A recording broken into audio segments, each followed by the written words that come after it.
मालूम पड़ा ना। हाँ जी, राम राम। देखी जाए माँ हाँ यार की माँ अब तो ये ना जब प्रदर्शन करना मीडिया पर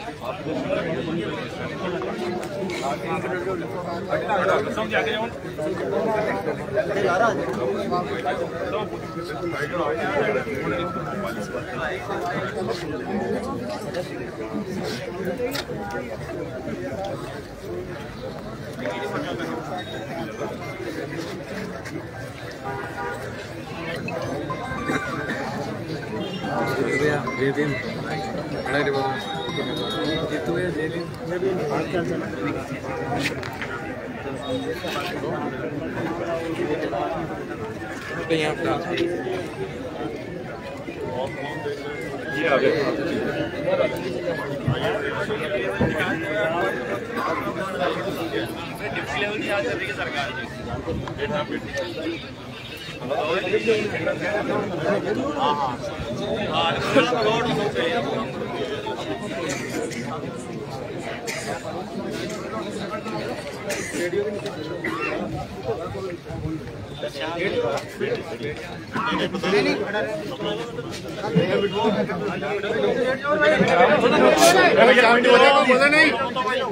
प्लीज बोलो मत।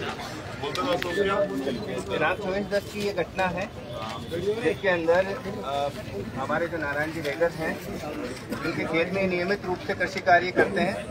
कृषि कार्य करने से पहले भी जो दबंग थे वो लगातार इनके कृषि कार्य में बाधा उत्पन्न करते थे। अपने मवेशी जबरदस्ती इनके खेत में घुसड़ रहे जिससे ये परेशान थे, लेकिन हर बार किसी न किसी तरह से ये मामला दब जाता था, कोई कुछ नहीं कहता था।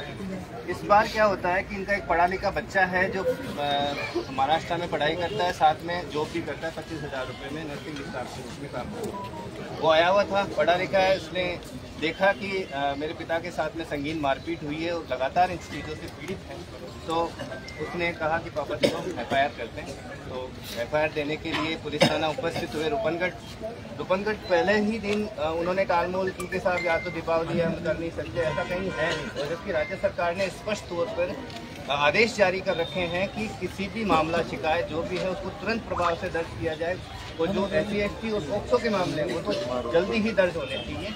इस मामले के तहत पिता और पुत्र मुकदमा देने पहुंचे, कोई कार्रवाई नहीं हुई, किसी तरह की कोई पाबंदी नहीं की गई, ना गाँव में किसी मुलजिम को लाया गया और उनको टालमोल करके भेज दिया। अगले दिन ये वापस 26-27 घंटे बाद में जब वापस गए तो जब ओम प्रकाश पढ़ा लिखा होने के नाते उसने कहा कि साहब ये मुकदमा आपको दर्ज करना पड़ेगा, अन्यथा हम कोर्ट में जाएंगे।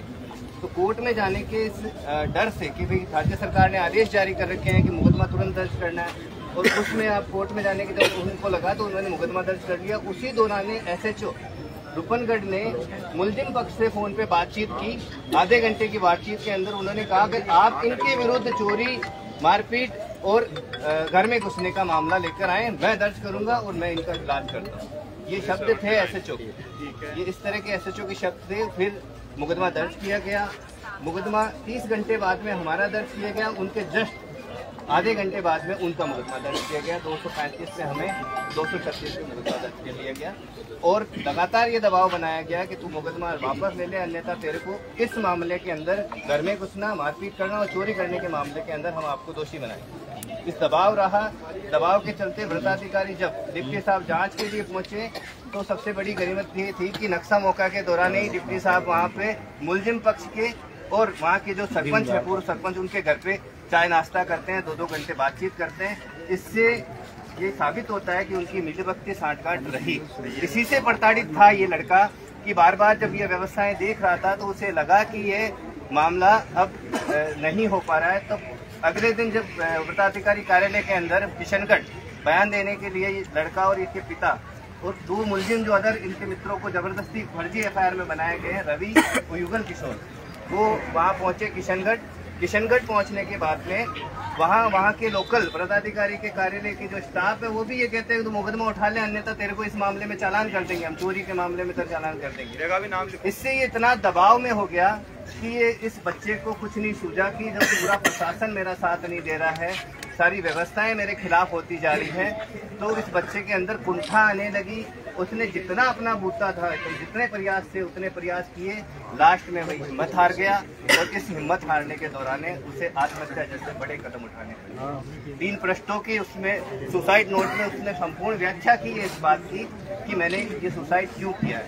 अपने 164 के एविडेंस में, लिखित एविडेंस के अंदर इसने संपूर्ण व्याख्या की है कि मेरे साथ में ये घटना क्यों हुई है। और अब भी सबसे बड़ी बात है कि जब हमें पता चला तो हम रात को 1:30 बजे वहाँ पहुँचे, तब हमने ही परिवार को समझा कि यहाँ पोस्टमार्टम के लिए बॉडी को यहाँ तक लेके आए। और हमने वहाँ पे भी पुलिस अधिकारियों को ये कहा था कि आप त्वरित प्रभाव से मुल्जिमान की गिरफ्तारी करें, हमारी मांग यही है और इसी मांग को लेकर हम अड़े हुए। लेकिन अभी तक किसी ने कोई दबिश नहीं दी है, कहीं कोई पुलिस की कोई कार्रवाई नहीं है। जब मैं अभी अधिकारियों से बात कर रहा हूँ तब भी ये कह रहे था हम तो यही बैठे हैं, हम तो आपके काम में बिजी है, तो भाई दबिश दे दो, वहाँ से उठा के ले आओ मुल्जिम को। लेकिन ऐसी कोई कार्रवाई नहीं की गई है। इस बच्चे की व्यथा इतनी आसान नहीं है और इसके साथ में जो हुआ है वो बहुत गलत है। इसके लिए हम यहाँ पे इकट्ठा हुआ था और ये सारी घटना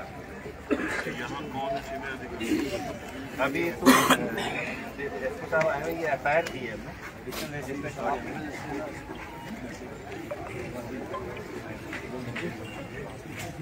ये जो मुकदमा है ना अशोक जी, ये जो दर्ज हुआ 25 को 15-29 पे 5-29 पे 2-2.5 घंटे बैठी 379 था ना।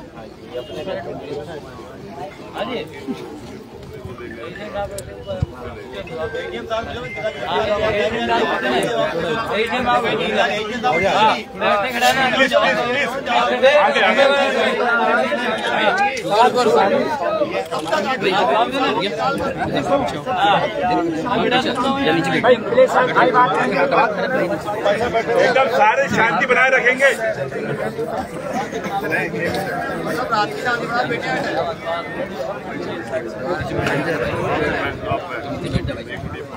आराम से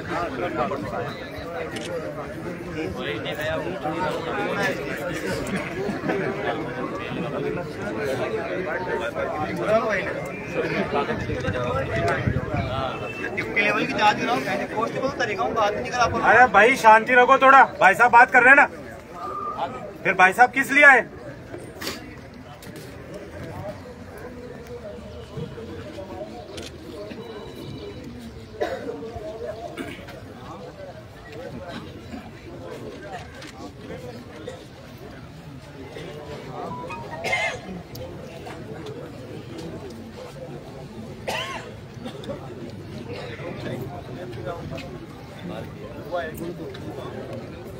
तो फोन करो, विधायक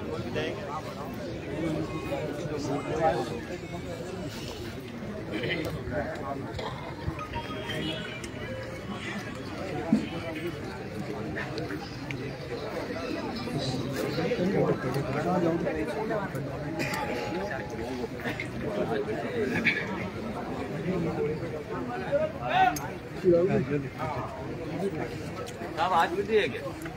अभी दे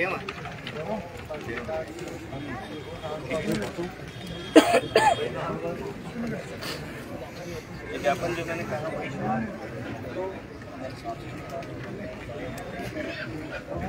ज्ञापन पे बात करेंगे। आपने ये तो देखो, पहले तो एक्ट जहाँ तक मैं जानता हूँ वकीलों ने कोई ऐसी का मुकदमा दर्ज होता है ना, अब सुप्रीम कोर्ट की गाइडलाइन FIR लिखी जाएगी यहाँ की सरकार ने, और उसके बाद अगर क्रॉस में कोई इस तरह से वो करता है, आप देखो 25 तारीख को मुकदमा दर्ज हुआ 3 बजे,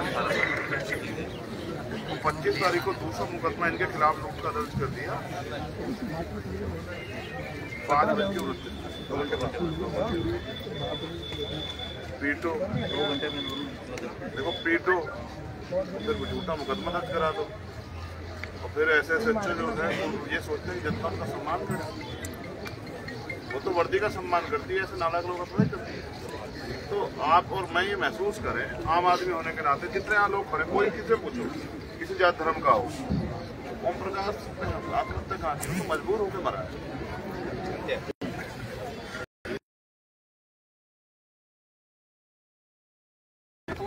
वैसे मर जाता जितने। अब ये चाहे गरीब है, कुछ भी है, उनके लिए विरोध उल्टा उनको पीड़ित किया जा रहा है। वहाँ थाना अपना काम देख रहा है, उसके बच्चों के ना वो पढ़ के मैं सुन रहा हूँ, इतना अंदर से वो हुआ कि देखने वाला चश्मा भी मुझे खुला है, दौड़ा रहा हूँ। और यहाँ के अधिकारियों को इतनी भी शर्म नहीं रही, सब लोग कह रहे गिरफ्तारी करो, कुछ नहीं कर क्यों भी ऐसा क्यों? ये बताओ, आप तो SDM है ना, तो क्या कार्रवाई हुई ये बताओ पहले। पुरानी FIR से आप देखो, पुरानी इस पे बताओ क्या बताओ। यहाँ पुलिस के अधिकारी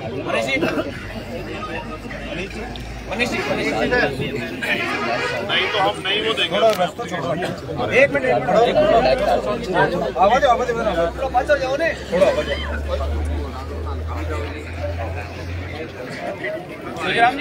शोजीराम जी साहब की चैट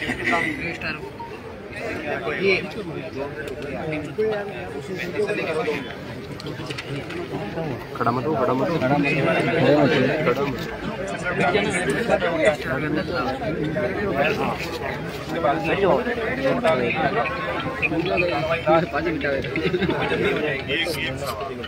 अगर मैं गलत नहीं, सुप्रीम कोर्ट का ऑर्डर था तो मैं SST एक्ट के मामले में तत्काल गिरफ्तारी कौन सी जांच कर रहे हैं? जांच के बाद तो यहाँ केंद्र सरकार ने कर रखी हुई, लेकिन SC/ST एक्ट में तो सुप्रीम कोर्ट का ऑर्डर है। अभी देता हूँ निकाल के। अच्छा ये नहीं है, होते ही नहीं है, FIR में जांच होते ही गिरफ्तारी अभी देंगे। 5 मिनट वकील है ना, आप देखो। और ये 2 घंटे बाद तमाशबीन बन के जो पीटे हुए उन्हीं के खिलाफ मुकदमा, क्या कमाल कर रहे हैं। राजस्थान में फ्री रजिस्ट्रेशन कोई भी आता है। इनका तो 24 में भी नहीं हुआ, इनका तो 25 में हुआ। इसकी आपने लिख के दी रिपोर्ट, जांच करवा देंगे।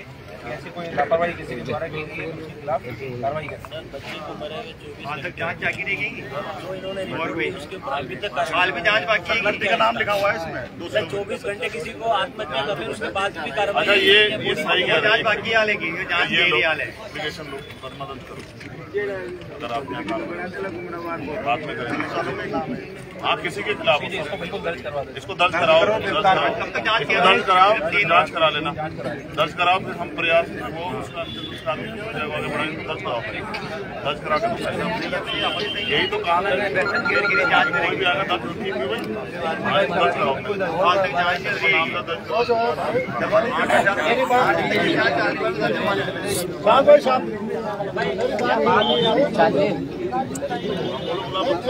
मेरी बात हुई 26 तारीख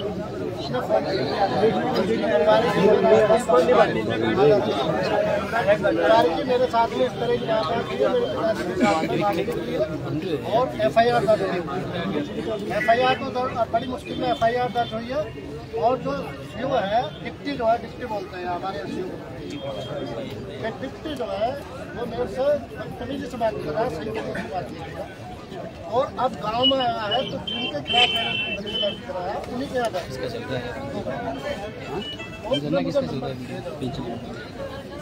फोन किया जिसके खिलाफ मुकदमा दर्ज हुआ है वहाँ जांच करो, बयान लाने इसके उसके बयान लाने आएंगे, बोलेंगे मैं कार्रवाई करवाऊँ। ये बात ही मेरे को मुझे नहीं पता था कि घर जाएगी। उसके खिलाफ हमें नहीं बुलाना, हमें नहीं बुलाना, आप दर्ज कराओ, अधिकारी को भी सस्पेंड कराओ, सीओ को भी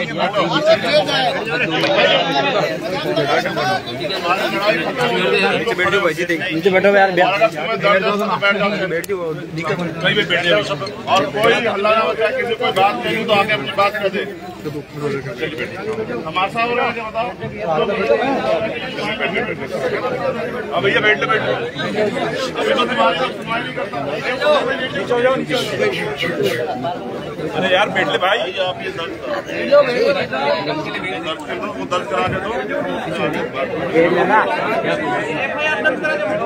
आर्य को फोन करके वो मंगाना कोर्ट वाले। यहाँ के अधिकारी तो हमने देख ली।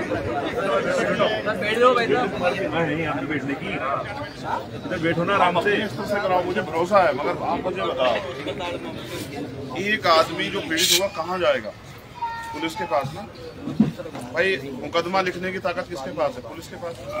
और जांच करने की भी, अगर मैं जांच करके दूं तो क्या आप मान लोगे? सही नहीं मान सकते, क्योंकि आप सिस्टम के लोग हो।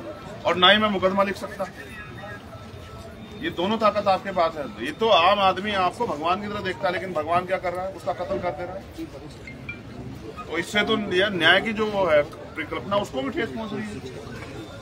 आप देखो 24 घंटे से उनका बच्चा सुसाइड करे पड़ा, और हम लोगों को वहाँ सारा वो करके, जबकि हमारा धर्म है। उसने हमें उसने याद किया, उसकी अंतिम इच्छा ना, जिसको फांसी की सजा होती है ना, उसकी भी अंतिम इच्छा पूछी जाती है। उसकी अंतिम इच्छा में सारे काम छोड़ के आया, और सच है उसकी बात। वो उसने अपने हीरो को पिटते देखा ना।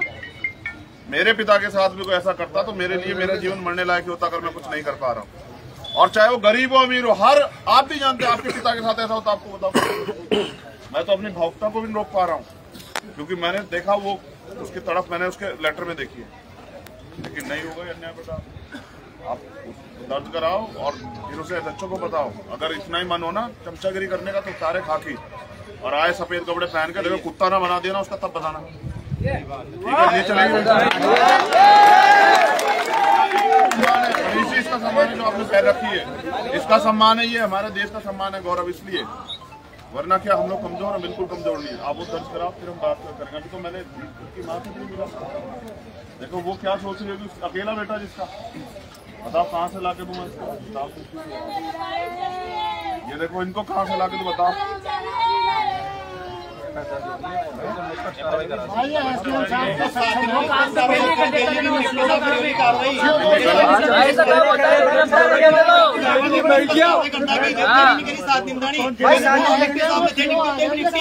मैंने बुलाओ निष्पक्ष कार्रवाई करवाड़ा, मैंने बुलाओ निष्पक्ष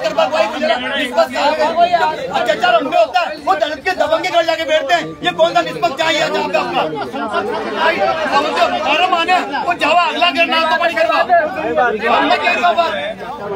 अपने अधिकारी से करा। भाई साहब मैंने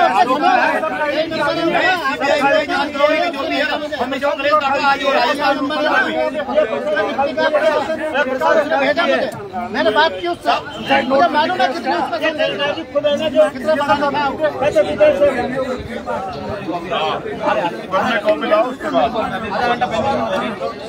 देखो भाई, मेरा आपसे ये निवेदन है, हाथ जोड़ दो।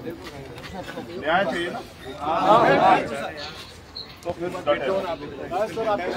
पहले एफआईआर कॉपी आएगी, उसके बाद सारी बात होगी। और एक चीज याद रखो, तुम तय करो तुम्हें ऐसे ही मरना है या फिर जो है अपने पैरों पे मरना तय करो। नहीं सर, ये कोई मौत नहीं है ना। मैं तो वो अगर मेरे आज जिंदा होता तो मैं उससे भी लड़ता। सही है। ये क्या किया उसने? हालातों के सामने ऐसे टूट के बैठोगे क्या? नहीं बिल्कुल नहीं। अभी बात होने तो जिम्मेदार से बैठो। और जिसको लगता है कि भाई मेरी फॉर्मेलिटी पूरी हो, घर जाना चाहता चला जाए। मैं किसी को बिल्कुल दबाव नहीं कर रहा हूँ, लेकिन जब तक मेरी माँ को, उस बहन को, उनके पिताजी को संतुष्टि नहीं होती, तब तक तो लड़ाई शुरू भी नहीं हुई। ठीक है, अभी तो इनको वो, अगर वो अच्छे अधिकारी हैं, मैं इनको क्यों कुछ कहूँ? इनका दोष थोड़ा ये भाई। देखो हम इनकी तरह नहीं कर सकते ना, जिसका दोष है उसी को करेंगे। लेकिन इनसे उम्मीद करते हैं कि वो न्याय करवाने में मदद करें। एसडीएम साहब भी खड़े, एफआईआर कॉपी मंगवाइए, पहले कॉपी लें, उसके बाद बाकी बात करें। और वो भी देखो, सुनिए ना, कितने ताकतवर हैं यहाँ के लोग। पीटते भी हैं, पिटाई भी लेते हैं। और देखो चैन से घर बैठे 24 घंटे। अगर मैं कड़वी बात कहूँ, भाई आप बैठे बताएंगे, किसी और बिरादरी का होता ना तो अब तक लटका दिया तो उसके घर के लोगों को भी। यार क्या मजाक कर रहे हो? क्या मैं झूठ कह रहा हूँ? बताओ, कोई ताकतवर व्यक्ति होता तो अब तो उसकी बच्चियों को, उसकी माँ को भी उठाना। ये आपका तमाशा देख रहे हैं लोग। तुम लोग अपने आप में खुश होते रहते हो राजस्थान के साथियों। हाँ देखो, ये बल है कि हम अन्याय भी सह रहे हैं फिर भी चुप हैं। तो मैं आपका इस अन्याय के खिलाफ अगर आप चुप हैं कोई बात नहीं, लेकिन अब न्याय तक चुप नहीं रहना। बिल्कुल सर। अगर देखो माँ भी तब दूध पिलाती जब बच्चा रो पड़ता है, अगर बच्चा ना रोए माँ भी नहीं दूध पिलाती, बताओ पिलाती है क्या? उसको लगता है सब ठीक है। कुछ भी करो, इस अन्याय को रोकने के लिए कोई भी कीमत चुकानी पड़े तो करो, ठीक है? नहीं बोलो, लेकिन यार ये सुसाइड वाला काम मत करो, ये बहुत बुरा है। मैं अगर उसको बीमार होता ना, उसके ऊपर लाखों रुपए लगते, हम लोग इकट्ठा करके दे देते। उसको उसकी हड्डी टूट जाती, हम लोग उसको सही करा लेते, लेकिन उसको हम जिंदा नहीं कर सकते। एक भाई खो दिया ना, और कैसे पाल के बड़ा होता, किसी से पूछ के देखो, जिसके बेटा उससे पूछो। अगर बच्चा रो पड़े तो पिता की रूह कांप जाती, इस पिता पे क्या बीतती होगी? नर्सिंग कराइए, नर्सिंग कितनी बड़ी पढ़ाई हो, नर्सिंग में कितना करता है वो। देखो वो पढ़ा लिखा था ना, इसलिए अपमान समझा। अगर अनपढ़ होता तो सोचता कि यार तो होता ही रहता हमारे साथ। नहीं, मैं उसकी हिम्मत की दाद देता हूँ। वो कायर नहीं था, कायर होता तो ये रास्ता नहीं चुनता। वो ताकतवर था, लेकिन वो इस अन्याय को सह नहीं पाया। उसे लगा कि यार ये नहीं। मैं आपको भी कह रहा हूँ, अभी आने दो एप्लीकेशन, अभी तो इनके आंसू जब तक नहीं पूछते तब तक नहीं। मैं तो यार रात से इतना परेशान हूँ कि समझ नहीं पा रहा हूँ कि उसको कितनी उम्मीद लगा के बैठा है। वो आप लोगों से पता, वो मरने के बाद आपसे उम्मीद लगा रहा था, जब वो मरने जा रहा था कि भाई मेरे लोग जो आके मेरी लड़ाई लड़ेंगे। उसके पास आपके अलावा है क्या पता? तो नहीं, अभी तो लड़ाई संघर्ष शुरू हुआ और अंजाम तक लेके जाना, ठीक है? और चैन से बैठे रहो यार, कुछ नहीं होता। किसान एक साल बैठे रहे। देखो यार, मैं बहुत ताकतवर व्यक्ति हूँ, मौत से नहीं डरता, लेकिन इस अन्याय से डरता हूँ। अब मैं इनको क्या जवाब दूसरी बात को? आप बताओ, आपके पास जवाब हो तो आप बताओ। मेरे पास नहीं बन पा रहा, मैं उनको क्या जवाब दूँ? वो सोचते हैं कि हमारे लोग तो बहुत ताकतवर हैं, लेकिन देखो कहाँ है ताकत। तो इसलिए मैं आपसे कह रहा हूँ, मुझे बस इसी चीज से डर लगता है कि ये अन्याय बंद होना चाहिए। उसकी कोई कीमत, अगर जान भी कीमत है तो हम लोग देने के लिए तैयार है, लेकिन सरकारें जानती नहीं है, ठीक है? तो बैठे रहो, मैं उनसे बात कर लूँ, और जो यहाँ साथी बैठे हो अपनी बात सुनो। ऐसा मत करो कोई इधर चिल्लाए कोई उधर चिल्लाए, और एक रुक रहो, इन पे भरोसा करो। जो लोग यहाँ बैठे, तुम्हें भरोसा है इन लोगों पे, फिर बैठे रहो, फिर उनकी बात को सुनो। ऐसा मत करो। मैं तुम्हारे गुस्से की भी कदर करता हूँ। तुम्हें देखो, तुम्हें दर्द है तभी तो तुम यहाँ। अगर दर्द ना होता कौन आता, किसी का रिश्तेदार भी नहीं जाता। तो इस दर्द को समझते हुए ताकत बना, ठीक है? बैठ जाओ, मैं उनसे बात करूँ। मैं तो देखो यार, बड़ी तकलीफ है, कैसे सामना करूँ? देखो मैं हिम्मत ही जुटाऊंगा। बच्चे सबसे बड़ी याद आपके टिकाई है हमारी, सबसे बच्चे की याद आपकी थी, हमारी याद आपकी ही है, वो भी है। तो मेरी आप सब लोगों से तैयार है। मैं भी तो आप ही हूँ अकेला, मैं अकेला क्या करूँगा? अकेले चंद्रशेखर भाई आप संघर्ष करो। मैं एक चीज और बता रहा हूँ, तालियां बजाने से, गालियां देने से कभी न्याय नहीं मिल सकता। हाँ कर लो, आप कर लो। हम तो आपसे ही कह सकते हैं। विधायक नहीं बुलाओ, वो जिसको विधायक हमारा विधायक एक बार बीट जाइए ना। तो आ जाएंगे अपन कोई नहीं बोल कोई नहीं कर जाओ।